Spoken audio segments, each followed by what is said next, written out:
Hello, everyone, and welcome to your horoscope for the week of September the 16th till 22nd, 2024. Oh my goodness, what a week we are going to have. There is so much going on, one after another, also at the same time. There is a lot happening from a karmic perspective, from an energetic perspective, from the perspective of our consciousness shift, if that makes sense, and also quite practically as well. Now, I am not saying that this week is going to be like massively fated for each and every individual equally, because it doesn't necessarily work that way. For a lots of people, without a doubt, fate is definitely going to unfold. Collectively speaking, fate is definitely going to be unfolding. But of course, all of us will feel the energy. All of us are going to feel that, even if it's invisible, even if we cannot totally make sense of it yet, still we know that something is happening. And, it's just a question of time, because before anything relevant happens in life, first the energy is set up, just like a chemical reaction. If you want to produce a third state from two substances, let's say, they will only react if certain conditions are met. And this is how it happens in energy. First the energy, then the conditions are going to be met, and then we see it materially speaking. So if, let's say, nothing relevant happens in your life next week, so this week, astrologically speaking, um it doesn't mean anything yet. On one hand, it doesn't mean that you're off the hook. Phew, that's it, I'm safe.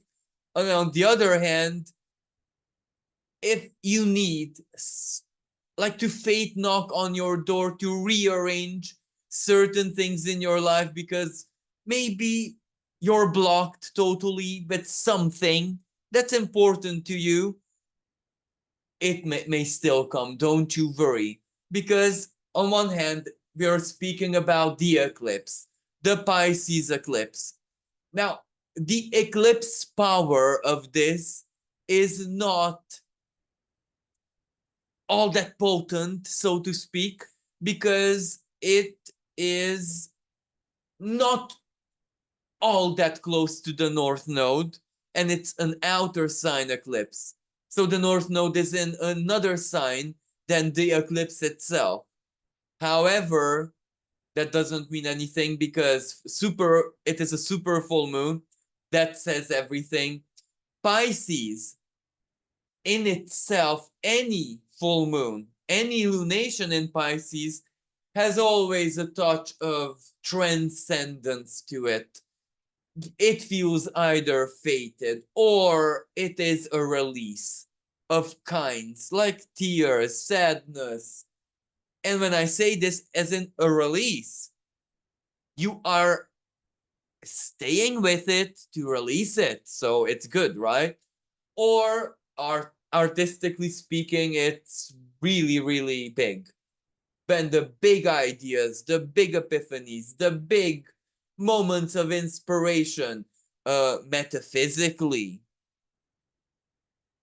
it's, how should I say, regardless of what happens, because sometimes it's scary, right? A moment of crisis, according to the ancient. However, still metaphysically speaking, that's when you, how should I say, learn, but when I say learn, not in a technical Virgo way, but when you learn how fate works in a big way, you know what I mean? Not something that you can only perceive with your mind. It's the big learning. So this is how fate works, or this is what the divine plan was, or this is what the journey, you get what I mean. So it's this as well. And because the North Node, that's why it's an eclipse, right, is in Aries. So Aries is the alpha, the first breath. Pisces is the omega. This immediately says that whatever happens, whatever the eclipse conjures up, internal or external, it is meant to unblock the, let's symbolically speaking, the path for you, the path forwards, or to set you back on your correct journey, destiny wise, on your unique path. Because in life we stray from it all the time. And eclipses help us get back, help us find our way. But you know what I mean? Sometimes this is not a caress. Sometimes it feels a bit like a whiplash. Other times it's actually a caress. So it doesn't matter. What matters is that after, when we're actually back on track, we are definitely going to be thankful and grateful that something higher than us, right? Something that is wiser, more intelligent, more loving, more emotionally mature than us, understood the situation much better than us and helped us this way. So the end result is definitely that. Even though, again, I must say, it may involve tears, release, forgiveness, being washed out from the inside. But that's a good thing, right? And being washed out from the inside, well, Virgo, this is a full moon, right? So this is illuminated by a Virgo sun. And Virgo is digestive tract, amongst many things.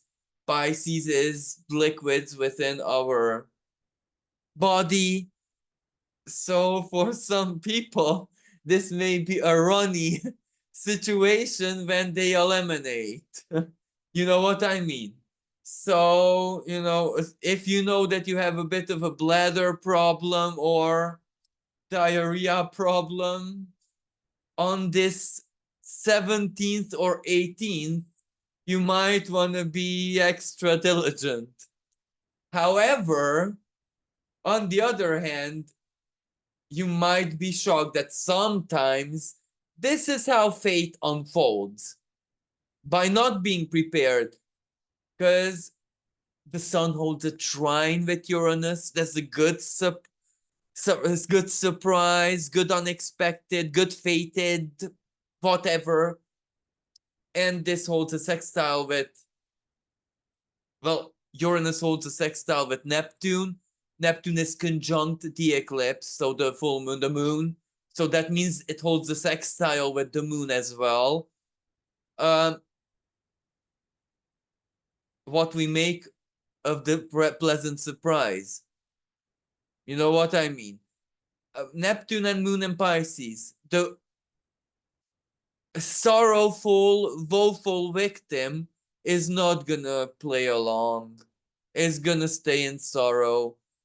But someone who is a touch playful and stuff like that is gonna go along with the universe's play, and who knows where it leads. Meeting a person who you wanted, prayed to meet coincidentally for years because you lost contact from the distant past, childhood friends, schoolmates, distant past people.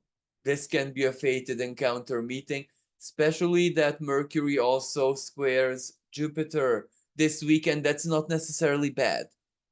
It's a square, right? Tension and all that. It's not necessarily bad energy, but I'll get to that um, when we reach that moment.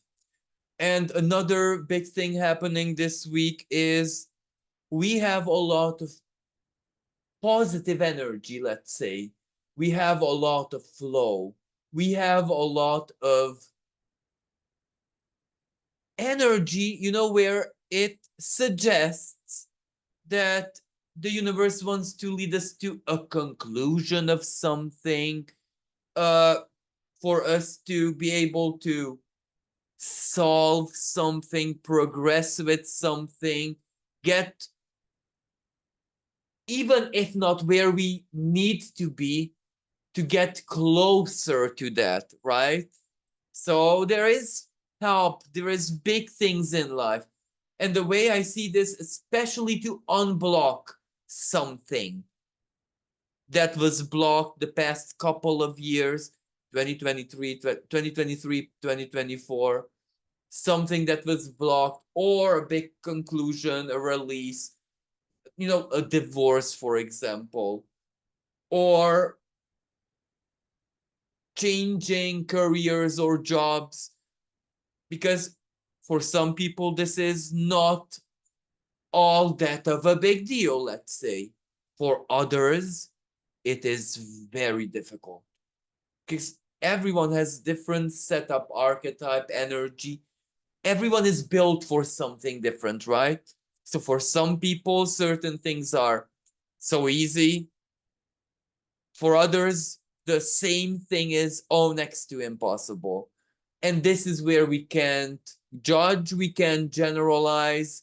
Every, almost like in the colony, but you know, those sophisticated colony of ants, where ants, right? But within the colony, there are so very different types of ants, and they actually look differently, do different stuff, have different needs, have different strengths. You know what I mean? That's how we are like as well, people. We're different, and that's okay. We're meant to be like that. And if we want to cooperate like ants, you know, then we better set stupid judgment and differences aside. Virgo, the sign of discrimination, right? Virgo sun, Virgo sun illuminating an eclipse super full moon, right? Really setting judgment aside for good. That which was, how should I say, maybe at one moment in your life on, no, this word, what I wanted to say, doesn't even exist. Something that you couldn't help yourself but to judge and feel strongly about and see things that way and only that way, being a victim of something, you know what I mean, childhood stuff where you are angry, and of course it affected you that your parents did this or that or made this or that choices or whatever. But now, this, what this eclipse is in this week, right, is going to be so useful at, where someone might be guilty but not to blame. You can't blame them anymore. They're guilty, okay, but now you can move on, because you understand why, how, as in the blame goes away, even if whatever happened doesn't. Or vice versa, where someone is did some, the blame is definitely there and you could not let go of the blame, but now something happened, you know, fade, the eclipse stirs something up, and you reach the conclusion that yeah, they are to be blamed because this was that person, but they're really not guilty, either because anyone in their place would have done so, or it was a karmic role. Whoever was in that, for example, my partner would have done that to me because that was fated. These are just examples where the deed is there, but the guilt isn't, because even if we ourselves would have been in the shoes of that person, we would have done the same. So, you know what I mean? Big realizations, big understanding, big releases. At least this is the divine vision of what is about to happen. Again, I must say, this may seem for some more dramatic than to others, because Neptune drowns, Pisces drowns, a lot of emotion. The past spills into the present. Okay, as I said, this can be, for example, something totally positive or joyful or pleasurable, like nostalgia flooding your system. But that is not necessarily useful because it's a flood, right? Or escapism, pleasures of transcendent pleasures, spirituality, or being much closer to the divine planes than to the material is not necessarily a wise and good and useful thing. Someone who practices spirituality and has a certain kind of mastery in it, well, they can use it for escapism. They don't go to the movie, they don't play the computer game, they don't maybe they don't do any substances, they don't socialize, they don't drink, but if they dwell in, let me give you just an example right off the bat. If they dwell in the planes of the nymphs, right, because they have the spiritual technique mastered, are they there truly to learn something or to just spend time with the nymphs and be happy? You get what I mean? Each being with their own devices. So sometimes spirituality can be just escapist. Sometimes religion can be just escapist. Sometimes the best of Pisces can be just escapist. It is positive, high frequency, high vibe, beautiful, divine, transcendent. That doesn't make it useful. You know what I mean? Let me give you an example. You're a deeply spiritual person and your wife as well. You just had a baby. Well, you'd better say goodbye to your old modus vivendi, because you're gonna, like it or not, stay in matter many, many times, much more than you're comfortable with. And you could choose to even transcend this, right? But that would make you a bit not right in the head, right? You know what I mean? You could also ask for spirit help, right? That would make you, well, why are you even on earth then? You know what I mean? In earthly matters, you're an earthly being, and as long as you're not disabled, oh, that means you have to do it the classic way. You know what I mean? So just another example where excess is not okay. So even if this floods us with pleasure, joy, magic, transcendent, whatever, or a big serenity, there you go. But our practical lives, how should I say, need us desperately, urgently to be present. Well, then you can imagine that this is a very unwelcome break, even if it's the most positive. As high you go, regardless of what this means to you, the lower the fall, and you don't need to touch substances because certain spiritual practices in themselves are just a high. So, you know what I mean? Now, after all of this being said, let us get into the details of the week, because I just spoke about the eclipse, but there's much more than just the eclipse. And if you want to know about the eclipse, because it is magical, alchemical, except all of what I said, I have a separate video, just check that out for the details and the specifics.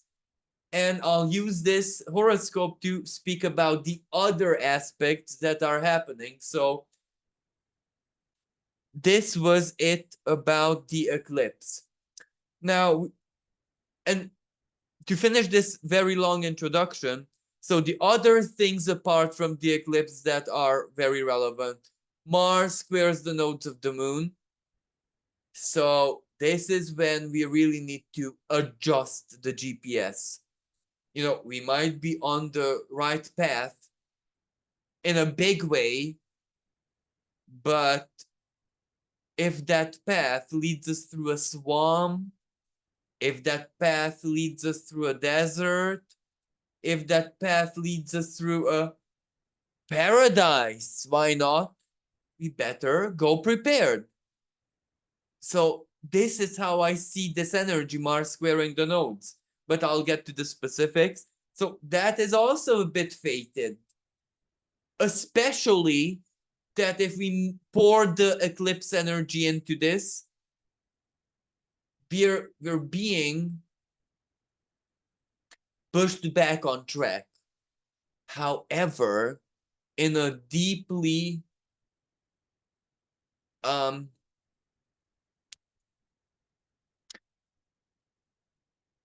fated way, but what I want to say is that the pushing force comes from the unconscious, right?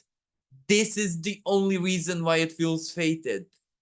But when the unconscious wants something big, you know, it goes into the core of our being, our instinctual center, the inner animal. We feel it in our bones that we want something or do not want something.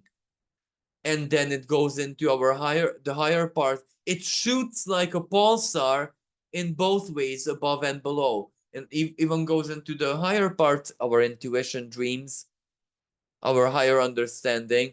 So this is why it will really push us somewhere. We'll see what it is as we get through all the month of September, if you know what I mean, and well into October.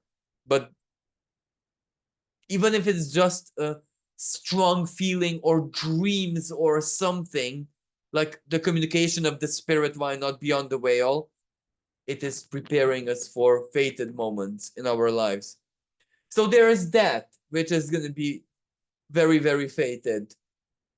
But there is another energy as well, because as I said, there is this heaviness here, but there is a lot of positive energy to give us strength to go there or to complete it or to, you know, a sense of getting us their breakthrough or completion or release or the ending. So something helps us practically.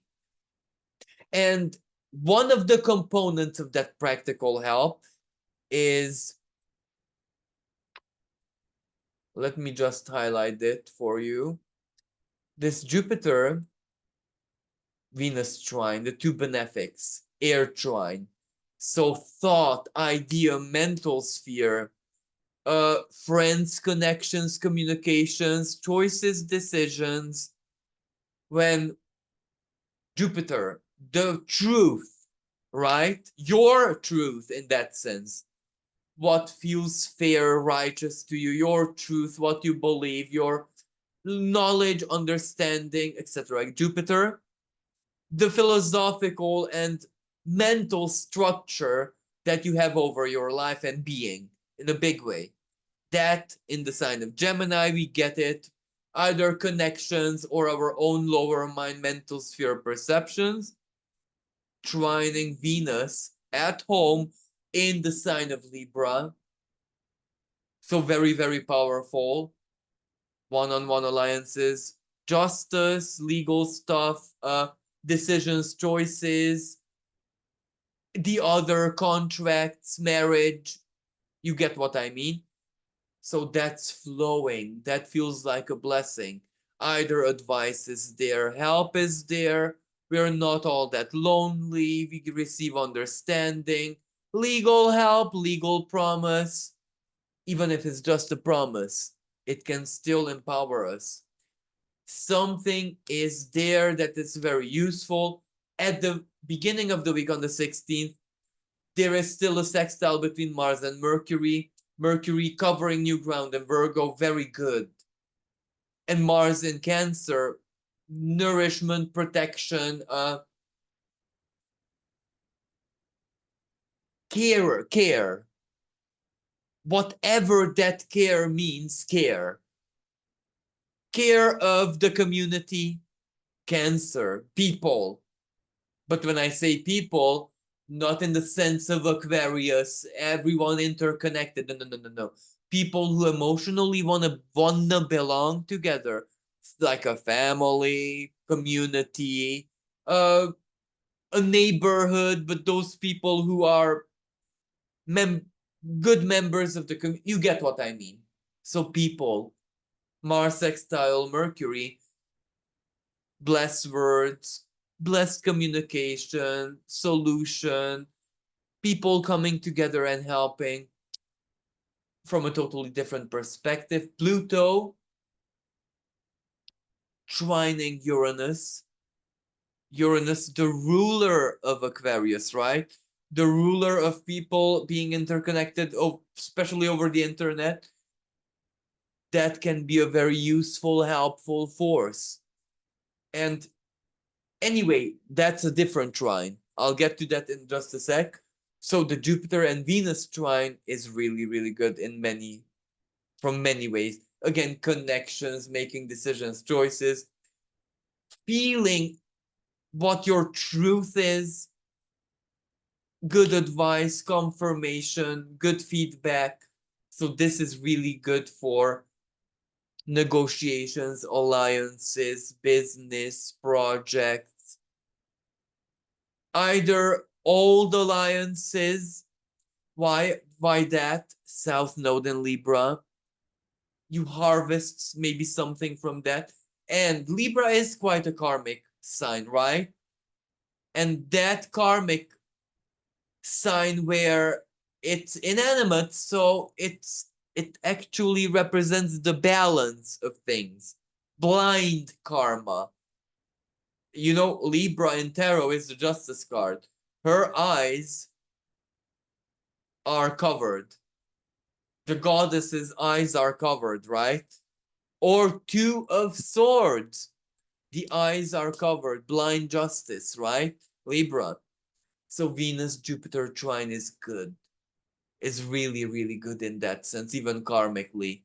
Black Moon Lilith is also good in Libra because stark reality as it is. Venus alone is very idealistic. So Black Moon Lilith actually balances this out in a nice way. And North Node, she opposes Black Moon Lilith, I mean, North Node in Aries, right? So North Node in Aries is our aspiration forward.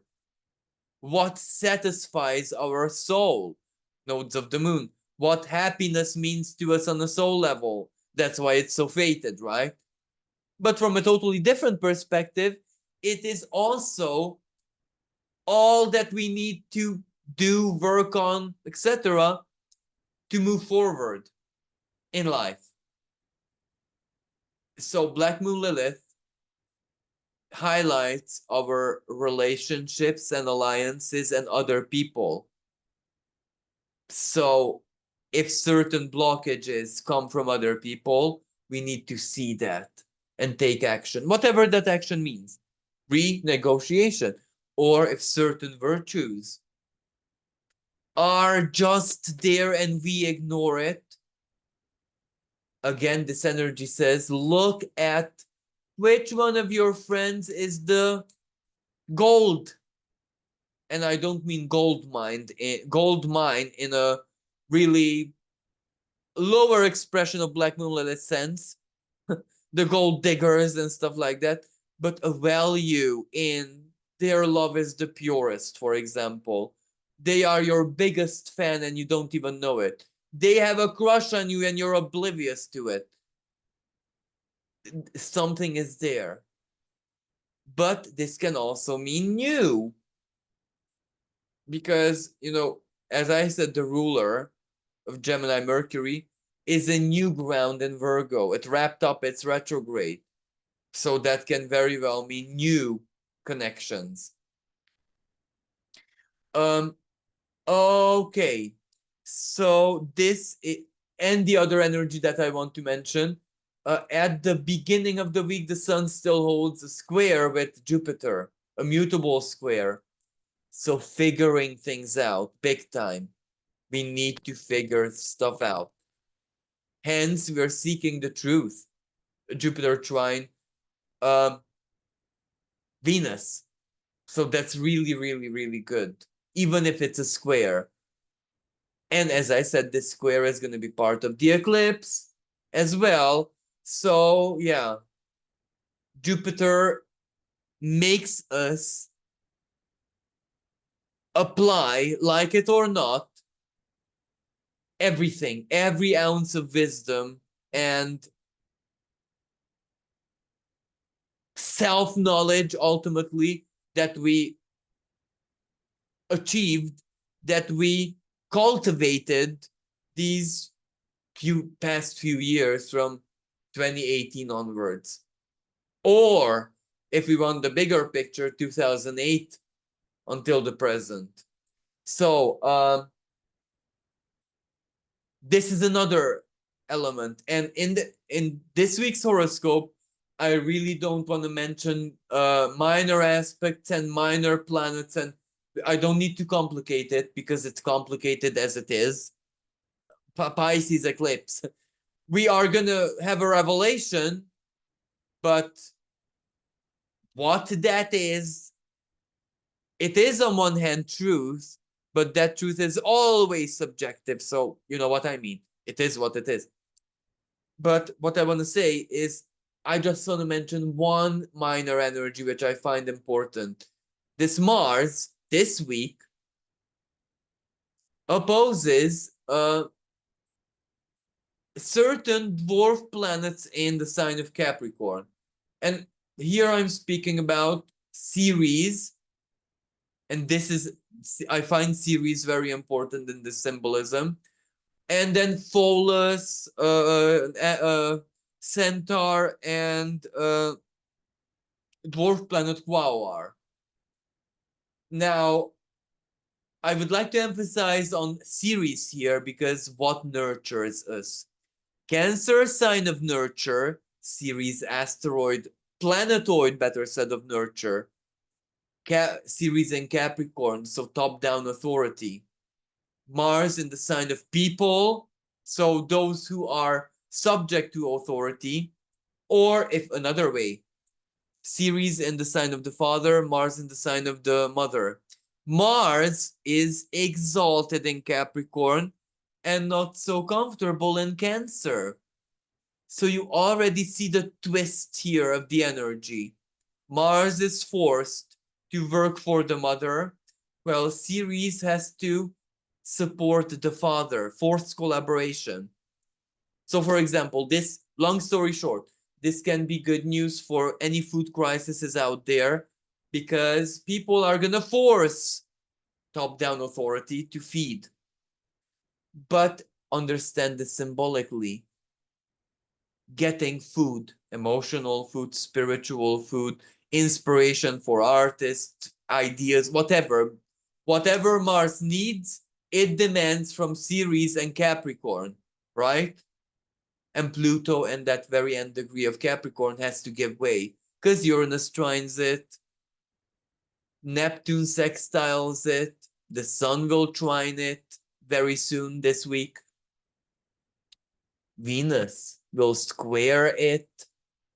So Pluto is very highlighted, astrologically speaking. So there is that. Now let's move on. On the 17th, we can see that the moon is conjunct Saturn. Again, the reality check. Now, depending on where you are on the planet, the 17th might be the eclipse day for you. For other places, the 18th. For where I live, it's the 18th, so I'm going to mention it on the 18th. But keep in mind that for you, it might be one day ahead.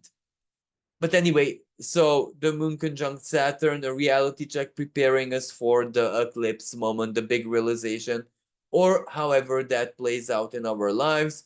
Mars still squares the nodes of the moon and black moon Lilith. So again, getting back on track, but carefully, diligently, because Mars in Cancer, we have to make it work for everyone. Both for the self, North Node in Aries, also for others. Dynamics in family are gonna play out big decisions in family. Now, the way this plays out in the life of a family, I personally know they're building their home. Cancer, right? Mars, action time. The square, how it plays out. What is right? What is wrong? Who should I trust? This professional, that professional. You see that it's good, it's positive, but still, who do I trust? Because they really want to get it right, because they're building a home. They cannot get it wrong. So paperwork and legal issues, Libra, North Node and Libra. This paperwork is not correct, and the advice you were given is wrong.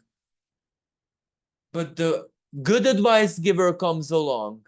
But the good advice giver has to convince the family that his. You get my example. It can be complicated, but it needs to be done. We're getting on the right path, right? Moving on. So here it's eclipse day. Eclipse day, right? So the eclipse takes place at 25 degree of Pisces Virgo axis. So that means Uranus trines the sun. But this trine will perfect later on in the week.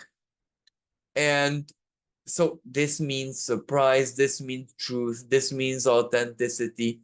This means, well, Venus, right? Uranus from Venus is home of Taurus, while at the same time, Venus herself quincunxing the eclipse, right? The moon. Value, love, Taurian matters, how we feel about it. Money, what's good for me, my stability, my self-worth, dignity, etc., etc., etc. Mercury in Virgo, so very analytical, very analytical and down to earth in a powerful way, not in a self-defeating way, opposing Saturn in Pisces. So this is a big reality check. Mercury and Virgo, what the facts say, facts, figures, numbers. And Saturn and Pisces, what morality, what the soul, what my inner world says. What's fair, what just, but in a Piscean way. This is good. It's heavy, but let me give you another example. This energy might be doom, gloom, heavy for someone, let's say, who is a passionate criminal in so very many ways, and they're involved in no remorse whatsoever. Their life's passion is crime, stealing. Saturn and Pisces, prison, karma and prison and whatever. Neptune with the eclipse, is the realization that God or the divine judge is in control. Really, for them is doom and gloom, fear, you were caught, anger, well, you know what I mean, prison. For most people, this is not doom and gloom. This is where Mercury opposing Saturn. I'm so glad I listened to my intuition. Let me give you yet another ridiculous example where it's not doom and gloom at all. I listened to my suspicions, my intuitions that my husband is flirting with XYZ. I get the confirmation. Now, okay, that might be an emotional crisis that might lead to it, but in a brute way, if you just look at Saturn Mercury opposition, my intuition is spot on. You know what I mean? I have it. I have definitely the sixth sense. My husband cannot hide anything from me. In that sense, it's positive. Just that the intuition communicated something alarming. However, even that might be the fix of the relationship. Husband and wife finally understand each other, what's missing from their relationship. They spill out their sorrows and their souls, they cry. One cries because this, the wife cries because that. Then they figure it out. Everything's okay now. There you go. Crisis, eclipse, tears, joy, happiness, everything in one mix. That's very Uranian. But that's also Mars in Cancer, so to speak. Um, but leaving my ridiculous examples aside, you get what I mean. You see what this energy wants to do. It's really good. Reality check, harshness, yes. Very down to earth, no illusion, no fantasy, no naivety, but that's positive. And for most people, this isn't like something new. We're after a Mercury retrograde, so we already know what the theme is here. You know what I mean? It's only doom and gloom and all bad for very, very, very few people who deserve it. Um, I know I shouldn't say this, but I cannot help myself. This is hypothetical. Imagine if you're the leader of a country and people had enough. For example, a certain prime minister in Bangladesh. Here, I'm not saying what is right or wrong. If people are right or wrong, or the prime minister is right, I'm not judging whatsoever. I'm not taking any side. Don't understand this politically. Just understand the energy. People had enough. The prime minister is under big stress and pressure. Well, of course, it's doom and gloom, and it feels like the worst thing that ever happened to the prime minister. For the prime minister personally, as just a human being, that's catastrophe, that's calamity, that's the end of the world. Even if they are innocent. You know what I mean? I mean, sometimes in life, not even in life, sometimes in history, right? People want something and they demand from their leaders. But no one says, even if it's fated, that people want or demand the right thing. You know what I mean? Let me give you an example. And understand this in big cosmological way. The age of Saturn, the golden age of Saturn, when everything was just discipline and it had to be ideal. Energetically, it was the golden age, but everything was enslaved, right? Jupiter broke the golden age, right? Everything became free, but within that freedom, Pandora's box, right? Even evil became free. Can we really judge which is better, Saturn's or Jupiter's world? No, we can't really. Cycles and cycles, sometimes you just cannot. It is what it is, you know? Cycles succeed each other. What we can do is adapt to it. So this is how this energy plays out. And the example of the prime minister. We don't know if what people demand is right or wrong. We don't know. But fate is fate. Moving on, on the 20th,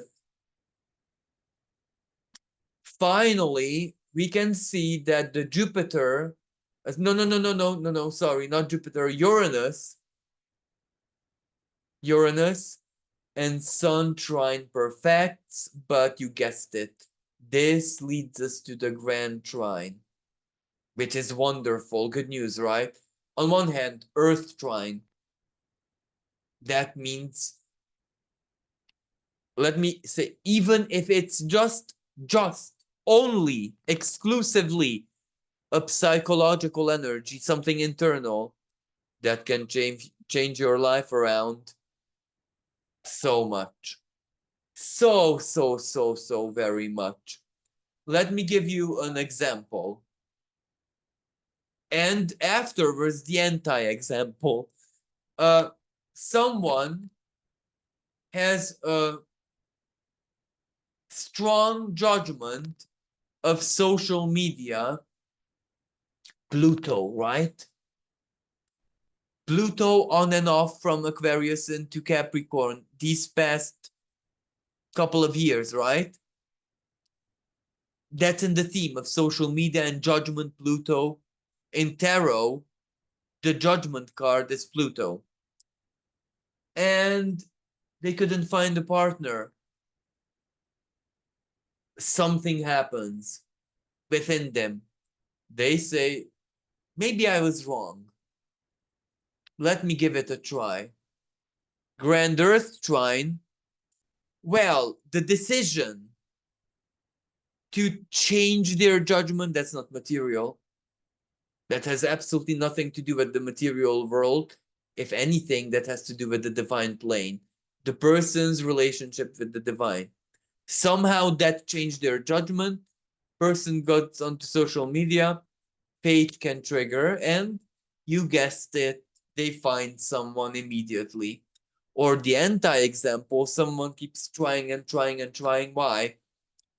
Because Pluto and Aquarius, that's the social norm. Of course, you go to social applications to find love and dates and stuff like that. And you try and try again, and the person realizes again something that is ultimately just philosophy. Only a fool repeats the same action and expects different results. They say, bye social media, bye, I delete everything. And they, I don't know, go to some kind of meeting. There they meet the person of their dreams. So again, apply it to your own karma and to your own archetype and how reality works for you. Because sometimes we are anti, and that's what we're doing wrong. Other times, the opposite. We need to get finally into anti position to get in the right. What does your natal Uranus say about you, for example? But Earth trine, it moves even matter, material reality. And this is the energy that is going to be unfolding. Something deeply authentic within us, Uranus, one component of the trine. Then Pluto moving back into that final degree, 29 degree of Capricorn. On one hand, fated, but on the other hand, you take power over something, or you harvest whatever. You are given a power. I didn't even mark Pluto correctly. Here we go. And then the sun in Virgo. Now the sun itself has a short stay compared to Pluto and Uranus. But Virgo, on one hand, the conclusion of the Mercury retrograde period. On the other hand, practical, the light of logic, ration down, voice of reason. It feels right. Something works, solution-oriented energy, and also fated.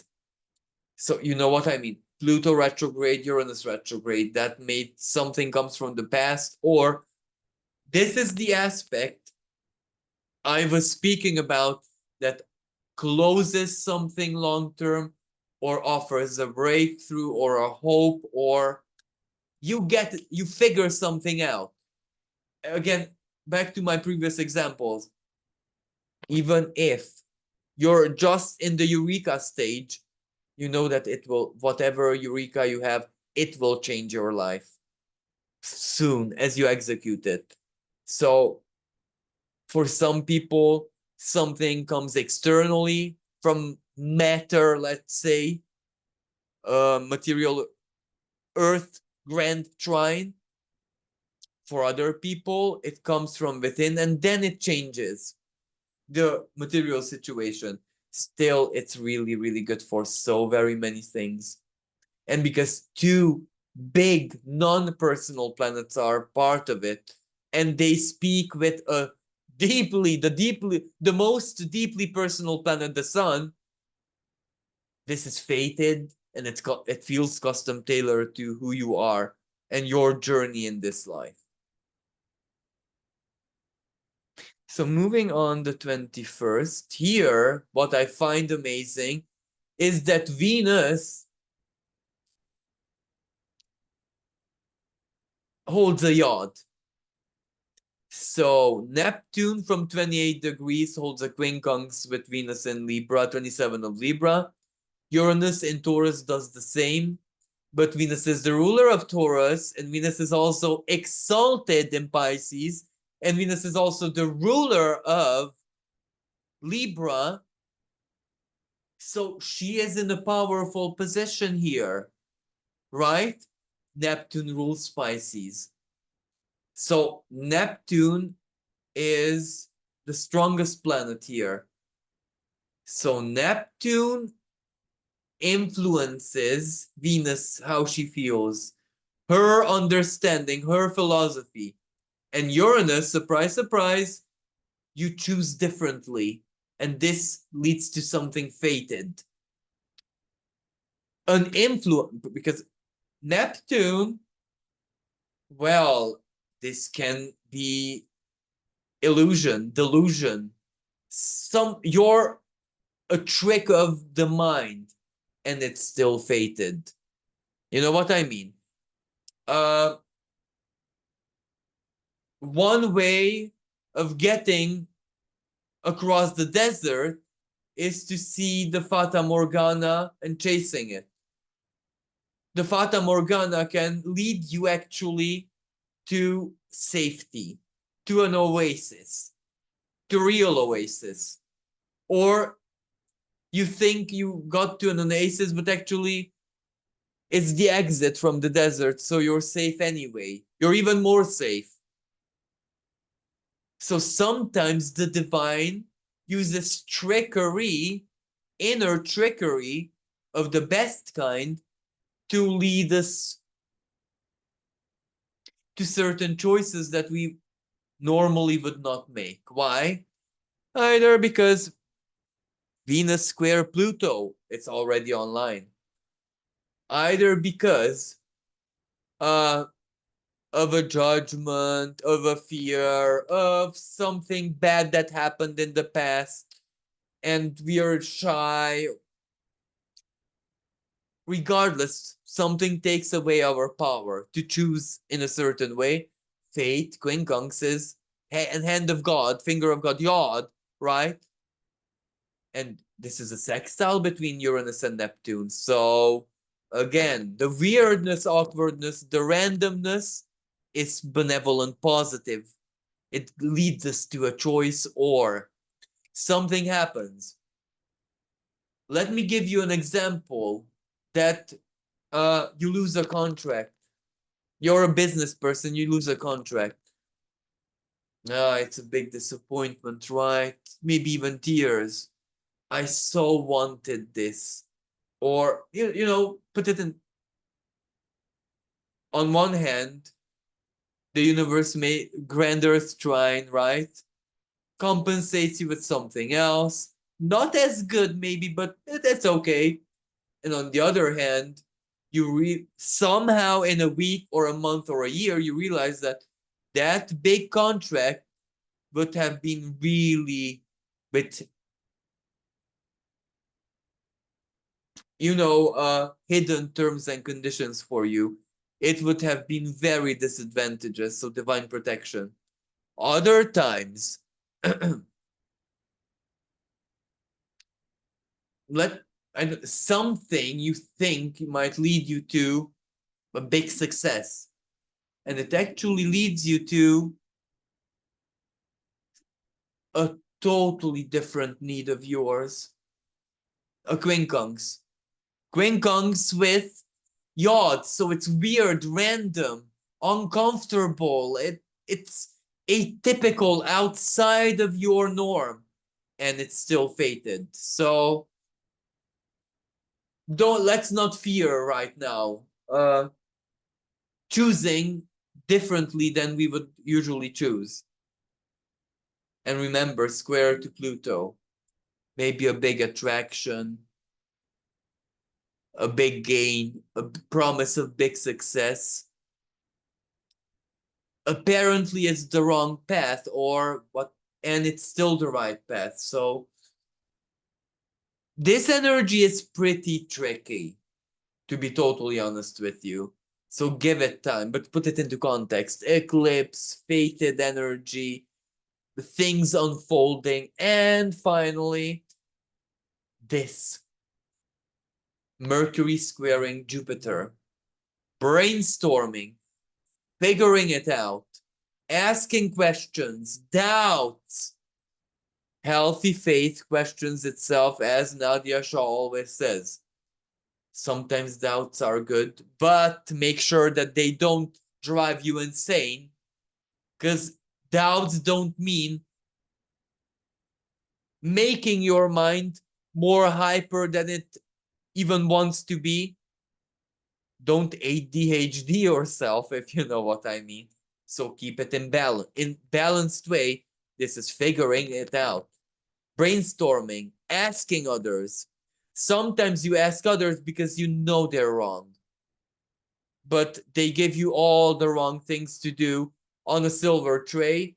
It helps you from brainstorming the wrong choices. You know what I mean? If there is a certain friend who you know, how should I even say this?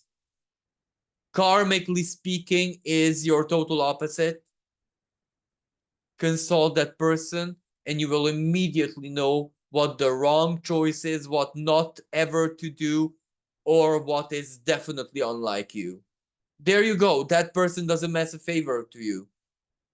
So sometimes karmic adversaries are the best possible allies and friends in certain situations, especially if both sides are mature about this.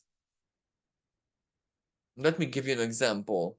There is a yogi Buddhist healer and a chaos magic sorcerer. Well, of course, they're not going to be philosophically the best of mates, but they can be the best of mates. And that to work perfectly and advantage both sides.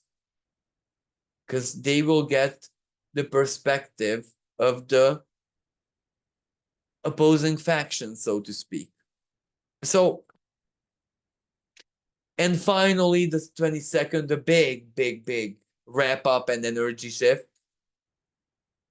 Well, on one hand, Pluto perfects its trine with the sun, but short-term trine because the sun moves on to 0 degree of the sign of Libra. That means the Libra equinox, autumn equinox where I live on my heaven, but put it into context where you live on the planet. A massive beginning of the next 3 months karmic cycle. And this autumn, or put it into context where you live, spring is massive, karmically speaking, collectively and also individually. So this energy shifts Sun into Libra. We're really gonna feel it. Sun in fall, not very comfortable in the sign of Libra because it has to shine for everyone, right? And in a idealistic way, and doesn't like it. But it is compassionate, it is altruistic, it is gentle, so it has a lot of good qualities to it. That's why Libra is the sign of partnerships, right?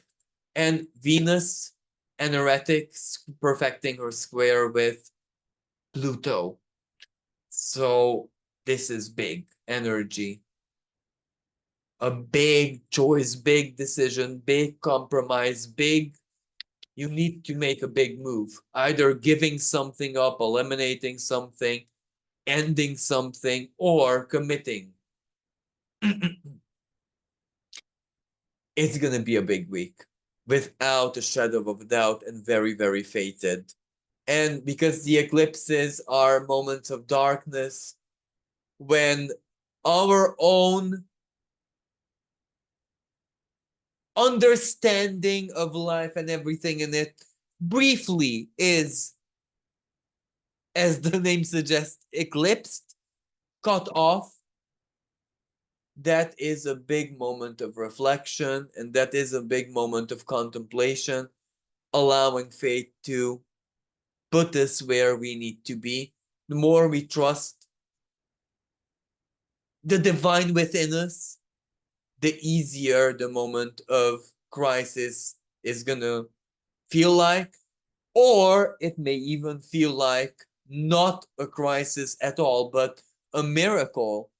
A miracle is also a manifestation of chaos on one hand, a crisis of the divine kind, and it's surprise, right? So sometimes crisis equals miracle. So thank you, everyone. I hope this was useful, and until next time, bye for now.